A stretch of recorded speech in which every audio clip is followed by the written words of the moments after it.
CBSE की परीक्षाओं को रद्द करने के बाद एचपी बोर्ड की परीक्षाओं पर फैसला लिया जाएगा। कैबिनेट बैठक में मुख्यमंत्री जयराम ठाकुर ने कहा, प्रदेश में कोविड की स्थिति बोर्ड की परीक्षाओं के अनुकूल नहीं। परीक्षाओं के बारे में अंतिम फैसला 5 जून को।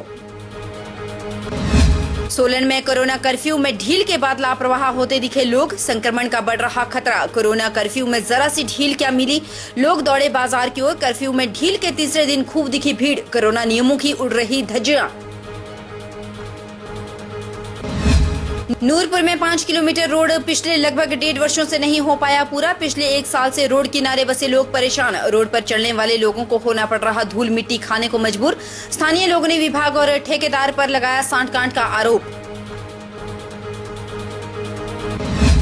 और बद्दी में कंपनी गेट बंद होने से कामगारों ने किया प्रदर्शन। 30 मई को संचालकों ने कामगारों के लिए किया था गेट बंद। श्रम विभाग ने कंपनी संचालकों को दिया नोटिस। नमस्कार, स्वागत है आपका HP 24/7 में। मैं हूं आपके साथ परी शर्मा। शुरुआत सूबे के मुखिया से। जिस तरह से देश में कोरोना संक्रमण के मामलों को देखते हुए सीबीएसई की परीक्षाओं को रद्द किया गया है, वहीं हिमाचल प्रदेश सरकार भी कोविड की स्थिति को देखते हुए बोर्ड की परीक्षाओं के बारे में अंतिम फैसला 5 जून को आयोजित होने वाली कैबिनेट बैठक में लेगी। हालांकि प्रदेश में कोविड की स्थिति बोर्ड की परीक्षाओं के अनुकूल नहीं है। यह बात मुख्यमंत्री जयराम ठाकुर ने पत्रकारों से बातचीत के दौरान कही। जो सीबीएसई ने निर्णय लिया, प्रधानमंत्री जी की बैठक के पश्चात बोर्ड की जो परीक्षाएं जो जिस प्रकार से वहां पर उन्होंने सीबीएसई की जो परीक्षाएं जो है उन्होंने रद्द की। जहां तक हिमाचल प्रदेश बोर्ड की बात है, उसी तर्ज पर हम आगे सारी चीज़ों को देख रहे हैं, क्योंकि अभी तक बोर्ड के एग्ज़ाम कंडक्ट करने के लिए कोविड के कारण जो सिचुएशन हमारे सामने है वो स्थिति नहीं है।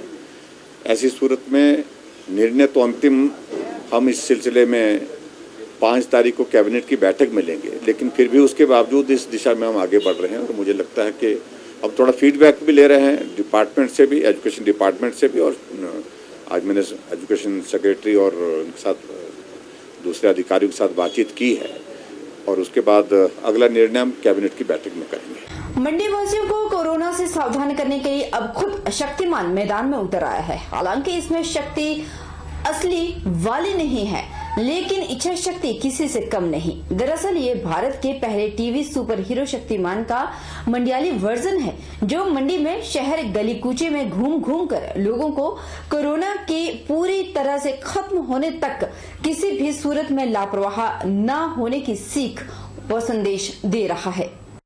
मंडी वासियों को कोरोना से सावधान करने के लिए अब खुद शक्तिमान मैदान में उतर आया है। हालांकि इसमें शक्ति असली वाली नहीं है, पर इच्छा शक्ति किसी से कम नहीं है। दरअसल ये भारत के पहले टीवी सुपर हीरो शक्तिमान का मंडियाली वर्जन है, जो मंडी में शहर गली कूचे में घूम घूम कर लोगों को कोरोना के पूरी तरह खत्म होने तक किसी भी सूरत में लापरवाही न होने की सीख और संदेश दे रहा है। बता दें कि सूचना एवं जनसंपर्क विभाग व्यापक जागरूकता के लिए निराले अंदाज में नित्य नए आकर्षक तरीकों से कोरोना से बचाव और सावधानी को लेकर संदेश का जन जन तक प्रसार करने में जुटा है।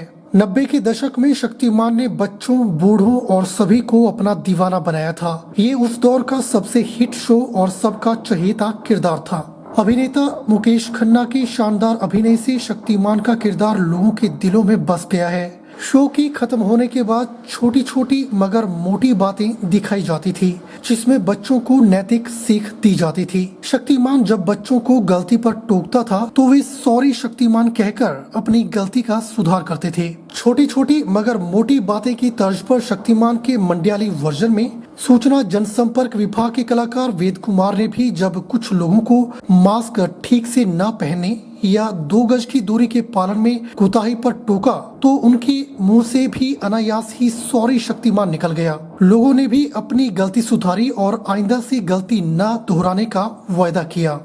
शक्तिमान ने लोगों से आग्रह किया कि मास्क को सही तरीके से पहने, हाथों को बार बार धोते रहें और सैनिटाइजर का प्रयोग करें। लोगों से मिलते हुए 2 गज की दूरी के नियम का पालन करें।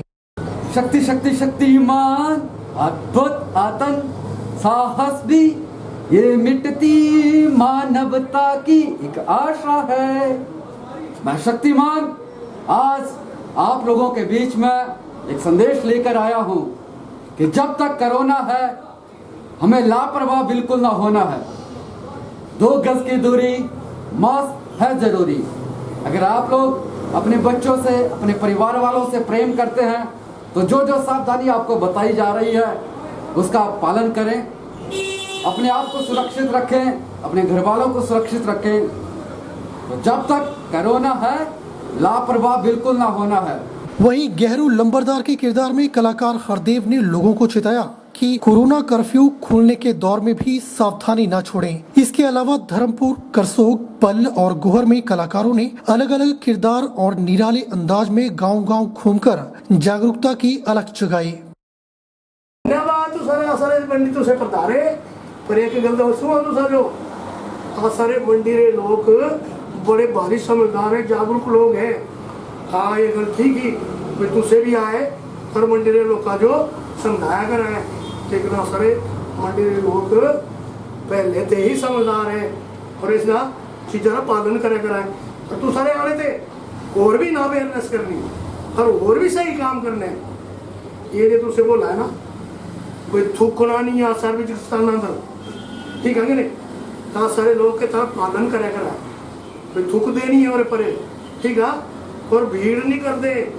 जी हाँ, सब्जी लेने जाना, राशन लेने जाना, तो दुकान ना थोड़ा डिस्टेंस रखा है, जितनी को समझा सारे लोग का जो आएगी। सामान्य वर्ग संयुक्त मंच हिमाचल प्रदेश कार्यकारिणी की प्रदेश स्तरीय वर्चुअल मीटिंग का आयोजन किया गया। मीटिंग चेयरमैन भूपेंद्र सिंह ठाकुर की अध्यक्षता में हुई और इसका संचालन मंच के प्रधान KS जम्वाल द्वारा किया गया। बैठक में कार्यकारिणी के शीर्ष पदाधिकारियों ने बढ़ चढ़कर हिस्सा लिया और अपने विचार रखे। मीटिंग में सर्वप्रथम बिलासपुर जिला के जुखाला क्षेत्र में सामान्य वर्ग के प्रताप सिंह की 21 वर्षीय बेटी के ऊपर जाति विशेष के लोगों द्वारा जमीनी विवाद के चलते जानलेवा हमला करके उसे गंभीर रूप से घायल करने और उल्टा उसी के परिवार के ऊपर SC एक्ट के दुरुपयोग करते हुए सामान्य वर्ग के परिवार के ऊपर केस दर्ज करने की कड़ी निंदा की। मंच ने बिलासपुर जिला प्रशासन और बिलासपुर से धारा 307 लगाकर शरारती तत्वों द्वारा एक्ट का दुरुपयोग करने और लड़की पर जानलेवा हमला करने के लिए निष्पक्ष जांच की, उनकी तुरंत गिरफ्तारी करने का भी आह्वान किया, अन्यथा सामान्य वर्ग के लोग सड़कों पर उतरकर इसका प्रदेश व्यापी विरोध करने पर मजबूर हो जाएंगे।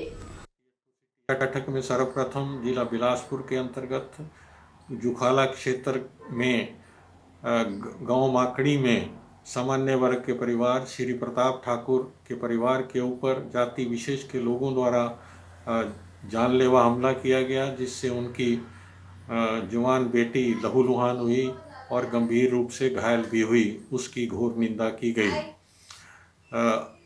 विडंबना देखिए, उन लोगों ने जो कि शरारती लोगों ने, जाति विशेष के लोगों ने उल्टा सामान्य वर्ग के पीड़ित परिवार के खिलाफ ही बिलासपुर में जाकर SC/ST एट्रोसिटी एक्ट के अंतर्गत जाकर उल्टा केस दर्ज कर दिया और उन्हें अरेस्ट करने की मांग कर दी।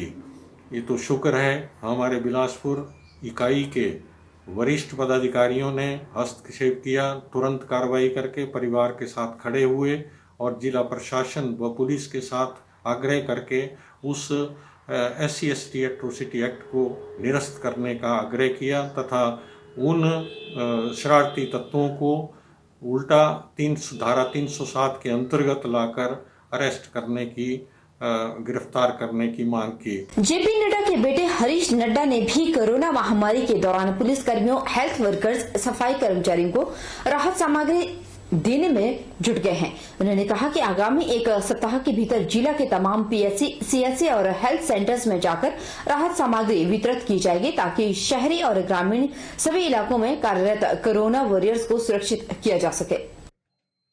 हेल्थ वर्कर्स, पुलिस कर्मचारियों और सफाई कर्मचारियों को राहत सामग्री देने का काम किया है। सबसे पहले हरीश नड्डा ने क्षेत्रीय अस्पताल बिलासपुर के मेडिकल सुपरिटेंडेंट NK भारद्वाज को हेल्थ वर्कर्स और सफाई कर्मचारियों की सुरक्षा के मद्देनजर कोविड राहत सामग्री सौंपी, जिसके बाद जिला में कार्यरत पुलिस कर्मचारियों की सुरक्षा के लिए SP दिवाकर शर्मा और DC ऑफिस में कार्यरत कर्मचारियों के लिए DC रोहित जम्वाल को राहत सामग्री देने का काम किया है।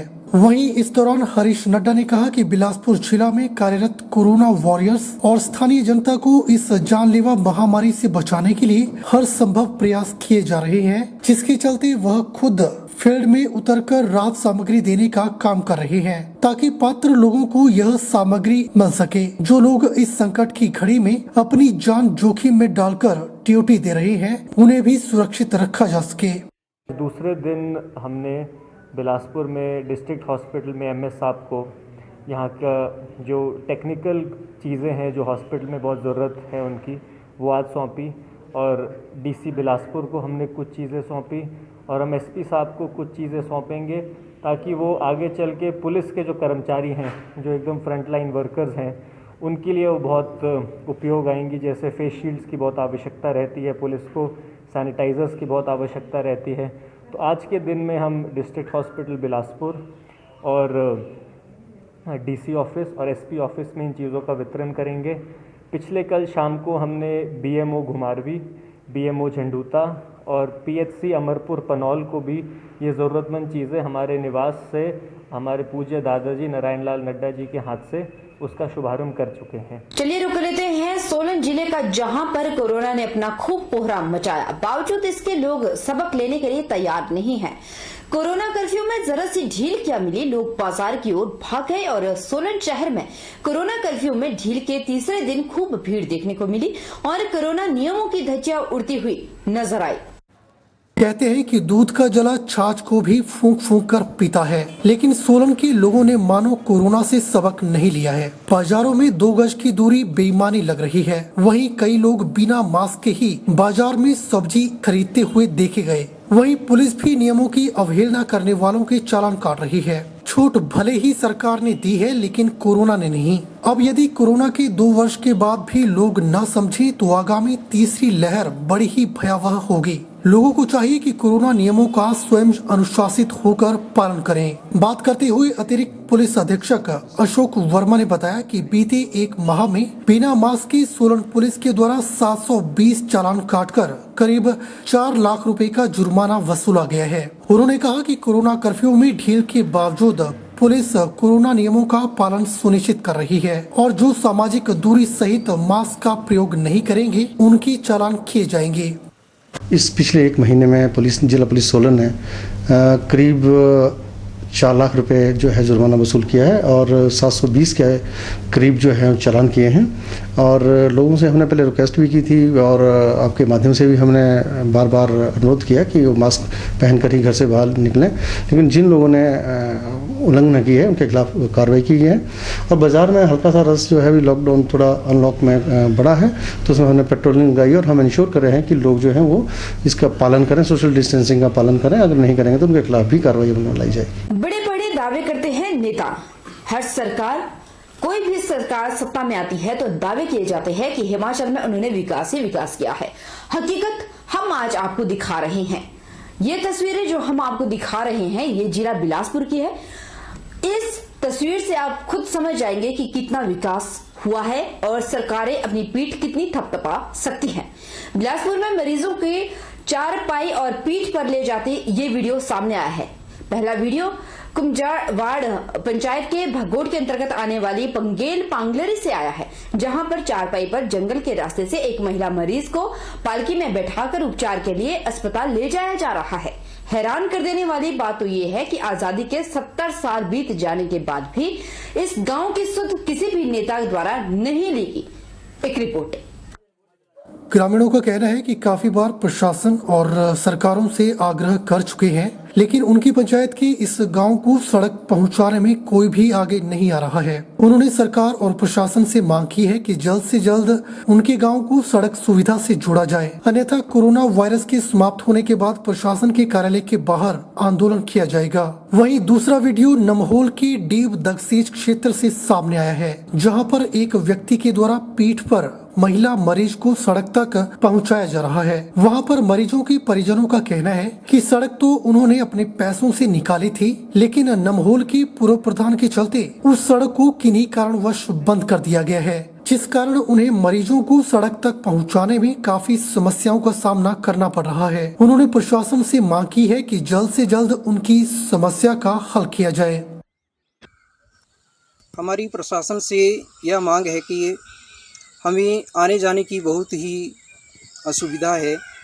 हमें किसी भी प्रकार की सड़क की कोई व्यवस्था नहीं है। अगर कोई दुर्घटना घटित हो जाती है तो घायल व्यक्ति को या लाचार व्यक्ति को सड़क तक पहुंचाना बहुत ही मुश्किल हो जाता है।